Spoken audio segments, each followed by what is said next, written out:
Hello everyone and welcome to my channel. So this is going to be another study vlog in which I am going to share that what I studied in the whole day. So let me introduce myself first. I am Richa and I am an SSC CGL aspirant. So काफ़ी दिनों से मेरी studies काफ़ी अच्छी नहीं चल रही थी. I was very inconsistent. So मैंने आज सोचा कि क्यों ना एक व्लॉग बना लिया जाए क्योंकि मैं जब रिकॉर्ड करती हूँ तो मैं थोड़ी तो मोटिवेटेड रहती हूँ और सिंस मैं फ़ोन से रिकॉर्ड कर रही होती हूँ तो मेरी डूम स्क्रोलिंग भी काफ़ी लिमिटेड रहती है और काफ़ी कंट्रोल्ड रहती है. सो यस आज का दिन मैंने स्टार्ट किया अपने बेड वगैरह बनाने से. मैं सबसे पहले तो अपना रूम ही क्लीन करती हूँ, देन अपना टेबल वगैरह क्लीन करती हूँ बिकॉज जब तक ये सब चीज़ें क्लीन नहीं रहती है ना तो मुझे पढ़ने में तो बिल्कुल मन नहीं लगता. देन फिर मैंने फटाफट से नहा लिया था and then I did my breakfast जिसको मैंने रिकॉर्ड तो नहीं किया है. Now let me give you a quick update कि मैंने कहाँ तक प्रिपेयर किया है, मेरी प्रिपरेशन कहाँ तक चल रही है. टॉकिंग अबाउट द सब्जेक्ट्स जो मेरे कंप्लीट है इज़ रीजनिंग एंड इंग्लिश, इसलिए मैं इन दो सब्जेक्ट्स में बहुत कम टाइम देती हूँ दिन में. बात करूँ अगर मैं रीजनिंग की तो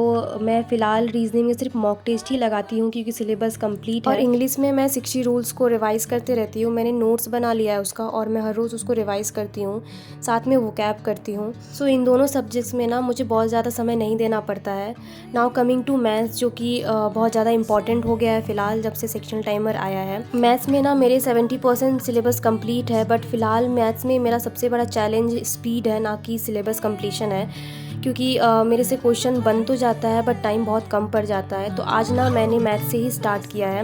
मैं मैथ्स में परसेंटेज चैप्टर अभी प्रैक्टिस कर रही हूँ. काफ़ी दिनों से 3-4 दिनों से मैं ये चैप्टर कर रही हूँ. सो मैंने आज सोचा कि मैं पहले इसे कंप्लीट करूँगी और उसके बाद किसी और सब्जेक्ट में मूव करूँगी. सो जितना भी समय लगेगा पहले मैं आज इस चैप्टर को कंप्लीट करने वाली हूँ.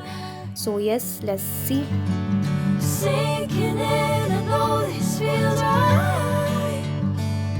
Catching a breeze, love moving through me like a wildfire.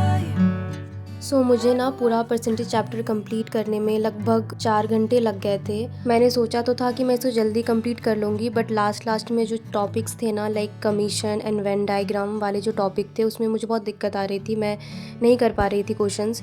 तो मैंने सारे सॉल्यूशंस देख के उसको किया है. मतलब पहले मैंने एक बार सॉल्यूशन देख के किया एंड देन फिर मैंने खुद से करने की कोशिश की. तो इसलिए मुझे बहुत ज़्यादा समय लग गया मैथ्स में. ऐसे ऑन एन स्ट्रेच 4 घंटे तक मैथ्स बना के ना मेरा दिमाग बहुत थक गया था और मुझे फिर पढ़ने का मन नहीं किया था. तो मैंने ब्रेक ले लिया था. लंच भी करना था मुझे तो मैंने पहले वो किया एंड देन फिर मैं थोड़ी देर तक के लिए सो गई थी. उसके बाद उठने के बाद शाम में फ्रेश होकर मैं फिर से पढ़ने बैठी. और अब ना मुझे कोई और सब्जेक्ट में पढ़ने का मन नहीं कर रहा था. मैंने सोचा कि मैथ्स में मैंने एक चैप्टर कंप्लीट किया है तो मैं उसका ही एक टेस्ट लगा लेती हूँ. तो मैंने परसेंटेज चैप्टर का ही टेस्ट लगाया, जो टेक्स्ट बुक में चैप्टर वाइज टेस्ट होता है वो वाले. फिर उसके बाद मैंने मैथ्स के 2 सेक्शनल मॉक टेस्ट भी लगाए. मैं ऐसे मैथ्स के सेक्शन मॉक टेस्ट हमेशा ही लगाती हूँ बट आज मैंने 2 लगाए थे. एक में मेरे मार्क्स उतनी अच्छी नहीं आई थी तो आई वॉज़ नॉट सेटिस्फाइड तो मैंने फिर से और एक लगाया. फिर लास्ट में मैंने एक रीजनिंग का भी मॉक लगाया. रीजनिंग में मेरे मार्क्स काफ़ी अच्छे आ जाते हैं, लाइक 40-45 प्लस ही रहते हैं मार्क्स. अगर बहुत ज़्यादा कोडिंग डिकोडिंग का क्वेश्चन रहता है तो थोड़ा टाइम कम पड़ जाता है बट इट्स ओके. रीजनिंग में मैं मैनेज कर लेती हूँ. सो येस मैंने ये सारे 3-4 मॉक्स लगाए और फिर उसको एनालाइज़ भी किया. और ये सारे मॉक टेस्ट देने में और इसको एनालाइज़ करने में मुझे 2-2.5 घंटे तो लग गए थे. सो इन टोटल मैंने 6 घंटे की पढ़ाई की थी. मैंने ना टाइमर नहीं लगाया है, मैं भूल जाती हूँ टाइमर लगाना. मैं नेक्स्ट टाइम से टाइमर लगाऊंगी ताकि मैं आप लोगों को दिखा पाऊँ कि मैंने कितने घंटे पढ़ाई की. ऑन एन एवरेज मैं अगर बताऊँ तो मैं 5 to 6 आवर्स ही पढ़ाई कर पाती हूँ, उससे ज़्यादा मैं नहीं पढ़ पाती हूँ. और आज तो मैंने मैथ्स वगैरह ज़्यादा किया था ना तो आज मुझे और भी मन नहीं कर रहा था. सो मैंने आज बस इतनी ही पढ़ाई की थी. लास्टली ये सारे जो मार्क्स हैं वो मुझे आए थे मॉक टेस्ट में सारे. मैथ्स में अभी भी कट ऑफ से मेरा मार्क्स कम ही रह रहा है but I am working on it. मैं धीरे धीरे पहले से तो बहुत इम्प्रूव किया है मैंने. सो लेट्स सी कब तक मैं इसको और अच्छे से इम्प्रूव कर पाती हूँ. आप लोग मुझे बताइएगा कि आप लोग कैसे मैथ्स को हैंडल कर रहे हो, कैसे टाइम मैनेजमेंट कर रहे हो. So that's it for the video. मैं मिलती हूँ आपसे नेक्स्ट स्टडी व्लॉग.